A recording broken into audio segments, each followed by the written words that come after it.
For most people, the entrepreneurial journey goes like this. You believe you have a brilliant idea. You tell your friends and family about it, and they encourage you to go for it. Then you invest lots of time and money into building it.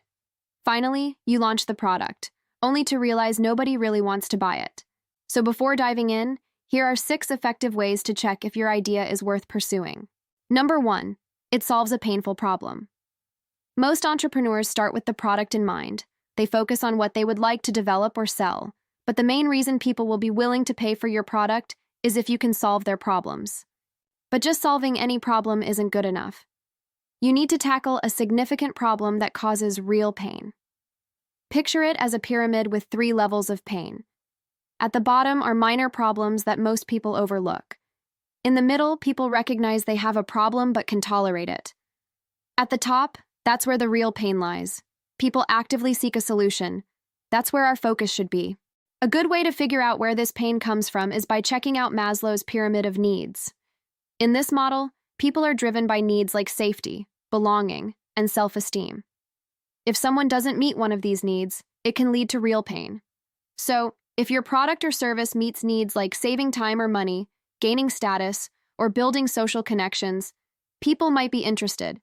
For example, Facebook and WhatsApp fulfill the need for belonging, Airbnb fulfills the need for shelter, and LinkedIn fulfills the need for job security. In fact, if you think about it, you'll notice that many successful startups serve one or more of these human needs. Number 2, it includes your customer's voice. Your idea might make a lot of sense and solve a painful problem, but at this stage, what you have is mostly assumptions. You need data. Otherwise, you're just another person with an opinion. And the fastest way to learn what your customers really need is to ask them. This means speaking to many people who have the problem and understanding their perception of the problem. A great way to start gathering customer feedback is by conducting online surveys and interviews. In surveys, you mainly collect quantitative data by asking closed-ended questions, such as yes or no questions, or by using a rating scale.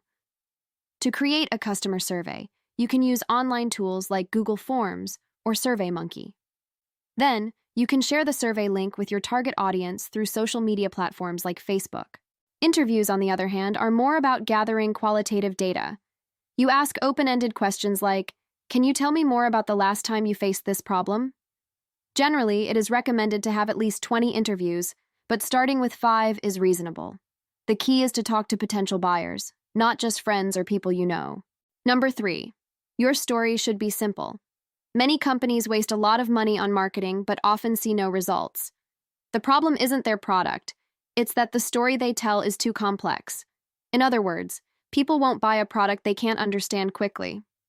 Ideally, your startup idea should be easy to grasp, focused on the customer, and explained in just a few words.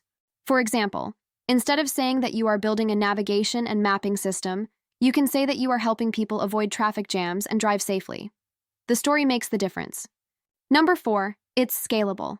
A key sign of a great startup idea is its potential for growth. This means the idea can expand to reach a larger market and generate more revenue. Usually, it's smarter to dream big, but start small. In fact, many successful businesses began with a small and simple idea and then grew from there. For example, Mark Zuckerberg didn't start by planning to create the biggest social network. He began with the idea to help Harvard students see who was in their classes. So, to keep it simple, you can start by solving one problem with one product for one customer. This way, you will be more focused and increase the chances of success. Number 5, people are joining your waitlist. One of the simplest and fastest ways to see if people are really interested in your product is to make a simple landing page. There, you can tell people about your new product and ask them to provide their email for updates. Take Buffer, for example. It's an app for planning social media posts, which started by setting up a landing page that explained Buffer in just 3 steps. The main call to action was asking people to sign up. The goal of this waitlist was to see if people liked the idea of Buffer. So if you get a lot of signups, it's definitely a good sign that your product is worth building. Number 6, people pre-order your product. One of the best ways to validate your startup idea is by getting paying customers. Pre-sales are a stronger validation than customer interviews and waitlists because of something called the niceness gap.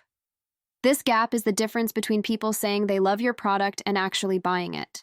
The truth is that most people are nice until you ask them to pay for something. Then you realize they might not be that interested in your product after all. Pre-sales eliminate this niceness gap by showing genuine interest through actual sales. The benefits are clear. You get validation and early cash to build your product. One way to organize a pre-sale is by setting up a landing page that connects to a payment system, so customers can pre-order your product. Another way is to run a crowdfunding campaign on sites like Kickstarter or Indiegogo. These platforms have communities of early adopters who like supporting new product ideas. So even if your product doesn't succeed this time, you'll still get valuable feedback to help improve your idea.